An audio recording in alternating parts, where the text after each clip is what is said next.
Dear students, today we are going to learn types of institutional secretary.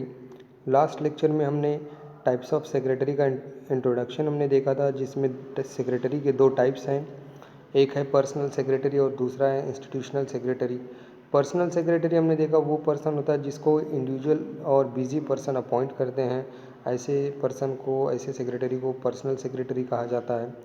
और institutional secretary means the secretary which is appointed by an institution, organisation और company is known as institutional secretary. तो institutional secretary वो secretary होता है जिसे institution appoint करती है, कोई ऑर्गेनाइजेशन या कोई कंपनी अपॉइंट करती है। ऐसे सेक्रेटरी को इंस्टीट्यूशनल सेक्रेटरी कहते हैं। आज हमको देखना है टाइप्स ऑफ इंस्टीट्यूशनल सेक्रेटरी।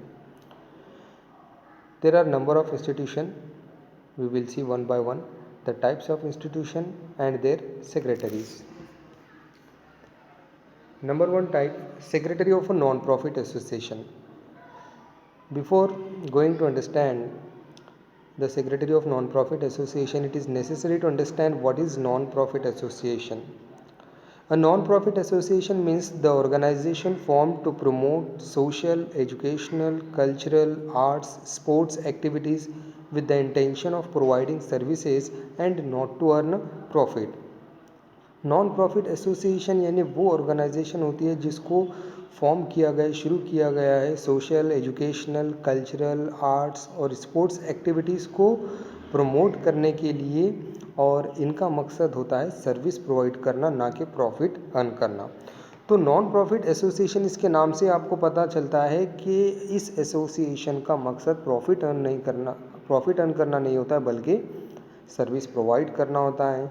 इसके बहुत सारे एग्जांपल्स है, चैरिटेबल हॉस्पिटल्स है, एजुकेशनल इंस्टीट्यूशंस है, स्पोर्ट्स क्लब है, तो और कल्चरल एक्टिविटीज़, ये जो सारे एक्टिविटीज़ परफॉर्म किए जाते हैं सर्विस प्रोवाइड करने के लिए, ये नॉन प्रॉफिट एसोसिएशंस के ज़रिए होते हैं जो सर्विस प्रोवाइड करते हैं इन एसोसिएशन के ज़रिए। Next we have to see the appointment of secretary of non-profit association. Who appoints the secretary of non-profit association? A non-profit association is looked after by management committee which is elected by the members. non-profit association का जो management look after करती है वो management committee होती है, और इस management committee को नॉन प्रॉफिट एसोसिएशन के मेंबर्स इलेक्ट करते हैं। कुछ पर्सन की बॉडी होती है, कुछ मेंबर्स की बॉडी होती है जो मैनेजमेंट कमेटी के नाम से काम करती है, और इन्हीं के मेंबर्स इनको इलेक्ट करते हैं। The secretary may be a full time और part time person working on salary basis और honorarium basis. For example Rotary clubs, Lions clubs, sports club, cultural club, chamber of commerce etcetera.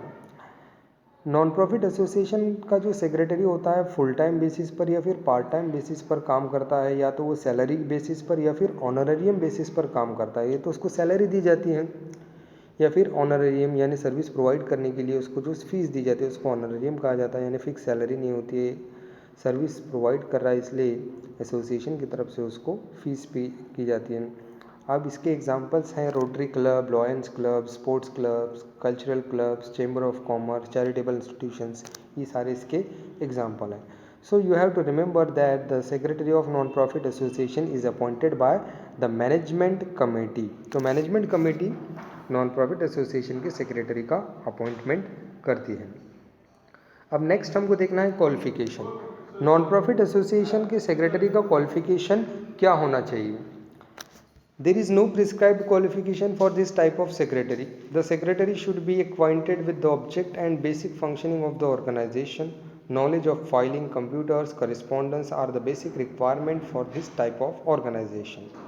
Non profit association का जो secretary होता है उसके लिए कोई prescribed, कोई स्पेशल क्वालिफिकेशन मेंशन नहीं है, लेकिन इस सेक्रेटरी को जो है ऑर्गेनाइजेशन के बेसिक फंक्शन का नॉलेज होना चाहिए, रिकॉर्ड फाइलिंग करने का नॉलेज होना चाहिए, कंप्यूटर्स का नॉलेज होना चाहिए, करस्पॉन्डेंस का नॉलेज होना चाहिए। तो ये आज के दौर के जो भी इंस्टीट्यूशंस है, बिजनेस है, इनकी रिक्वायरमेंट होते हैं, तो इसलिए ये बेसिक नॉलेज इसके पास होना चाहिए, लेकिन वैसे इसका कोई प्रिस्क्राइब्ड क्वालिफिकेशन नहीं है। So there is no prescribed qualification for this type of secretary. So we have completed the first type of institutional secretary, that is secretary of non-profit association. Now we have to see the second type, that is secretary of cooperative society. First of all, we will understand what is cooperative society. A cooperative society is an association formed voluntarily by minimum 10 members or more. Cooperative society एक ऐसी association है जो voluntarily form की गई है, voluntarily यानी अपने मर्जी से स्टार्ट की गई है। इसमें कम से कम 10 मेंबर की ज़रूरत होती है। 10 या उससे ज़्यादा मेंबर मिलकर जब वॉलंटरीली यानी अपने मर्जी से कोई एसोसिएशन फॉर्म करते हैं, शुरू करते हैं, तो उसको कोऑपरेटिव सोसाइटी कहा जाता है। In Maharashtra this societies are registered under the Maharashtra state cooperative society act 1960। Maharashtra में ये कोऑपरेटिव सोसाइटी रजिस्टर्ड होते हैं Maharashtra state cooperative society act 1960 के under. Its main object is to provide services to its members. For example cooperative banks, cooperative housing society, consumer cooperative society और stores are the examples of cooperative society. तो cooperative society का मकसद भी जो होता है वो सर्विस प्रोवाइड करना होता है इनके मेंबर्स को। तो मेंबर्स के लिए, मेंबर्स को सर्विस प्रोवाइड करने के लिए, फाइनेंशियली सर्विस प्रोवाइड करने के लिए ऐसी इंस्टीट्यूशंस, ऐसी एसोसिएशंस क्रिएट की जाती है। इनका मकसद भी जो है प्रॉफिट अर्न करना नहीं होता है। तो कोऑपरेटिव सोसाइटी के आप एग्जांपल देखते हैं, कोऑपरेटिव बैंक हैं, cooperative housing society, consumer cooperative stores, ये सारे कोऑपरेटिव सोसाइटी के एग्जांपल हैं। और इसको शुरू करने के लिए आपको याद रखना है कम से कम 10 मेंबर की ज़रूरत होती है और इस सोसाइटी का मकसद अपने मेंबर्स को सर्विस प्रोवाइड करना होता है, ना कि प्रॉफिट अर्न करना होता है। अब हमको देखना है अपॉइंटमेंट। कोऑपरेटिव सोसाइटी के सेक्रेटरी का अपॉइंटमेंट कौन करता है? The members elect their representative called management committee. Cooperative society के जो मेंबर्स होते हैं वो अपने रिप्रेजेंटेटिव को इलेक्ट करते हैं जिनका नाम दिया जाता है मैनेजमेंट कमेटी।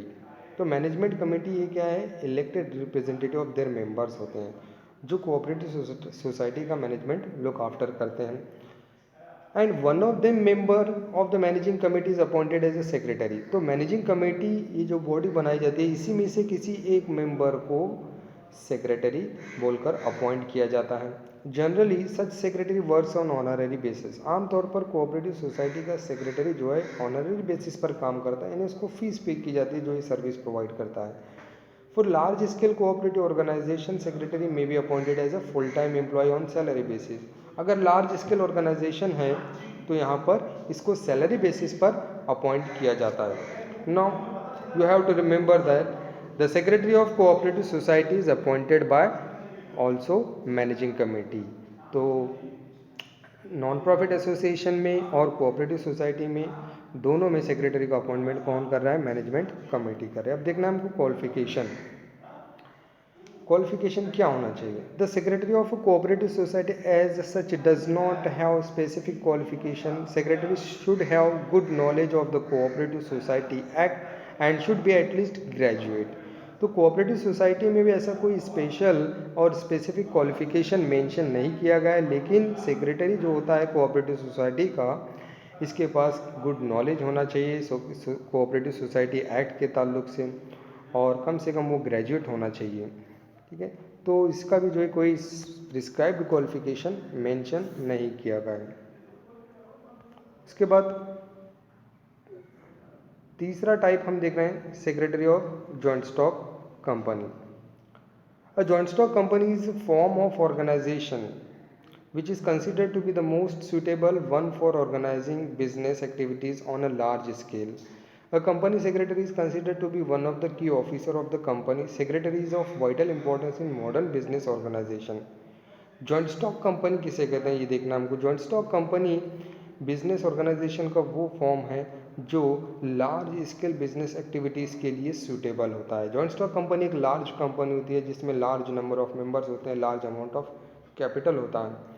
तो ये कंपनी सेक्रेटरी को अपॉइंट करते हैं और सेक्रेटरी जो है बहुत ही की ऑफिसर और इम्पोर्टेंट ऑफिसर समझा जाता है जॉइंट स्टॉक कंपनी, क्योंकि इसका बहुत ही इम्पोर्टेंट रोल होता है। अब उसके बाद देखना हमको appointment. The company secretary is appointed right from the time the company is form to look after the various aspects of business. Secretary works under the control of the board of director. Secretary का appointment company की formation से होता है, जैसे company का formation होता है, उसका इस्टेब्लिशमेंट होता है, वहीं से जो है सेक्रेटरी का अपॉइंटमेंट किया जाता है, क्योंकि सेक्रेटरी जो है बिजनेस के डिफरेंट एस्पेक्ट्स में जो है हेल्प करता है कंपनी के प्रमोटर्स को, और सेक्रेटरी जो होता है बोर्ड ऑफ डायरेक्टर्स के अंडर काम करता है, तो इसलिए इसका अपॉइंटमेंट जो होता है कंपनी के बोर्ड ऑफ डायरेक्टर्स करते हैं।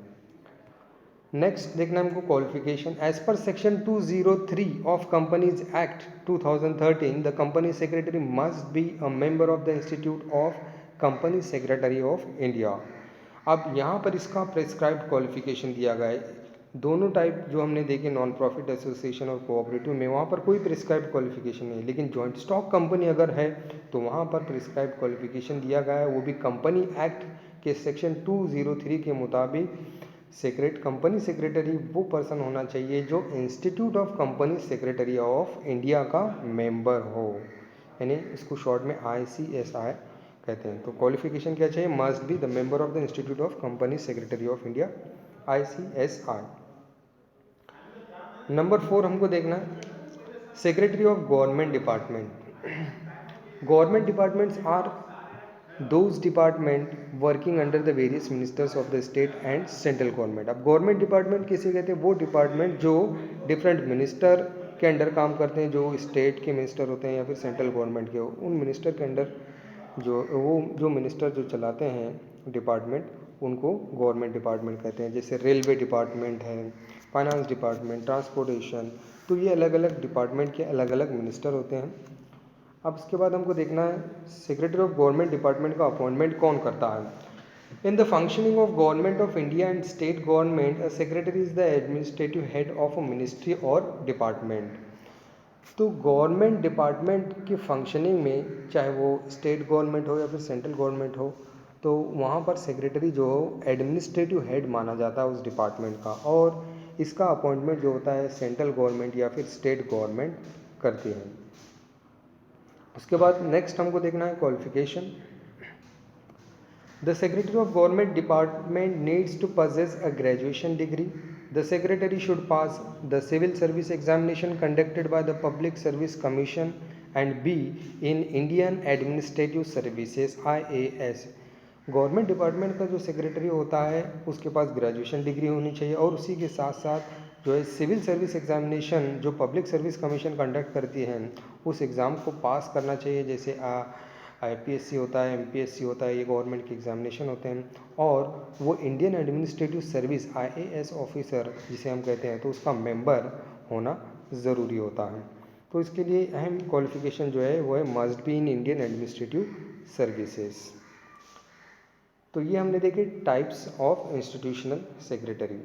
तो बाय मिस्टेक यहाँ पर नंबर आपको नहीं दिया गया, सबका नंबर 1-1 आया, तो you have to understand that there are 4 types of institutional secretary. First one non profit association, second cooperative society, and third joint stock company, and this is the fourth government department. So in next lecture we will continue. Thanks for watching. Like, share and subscribe the video.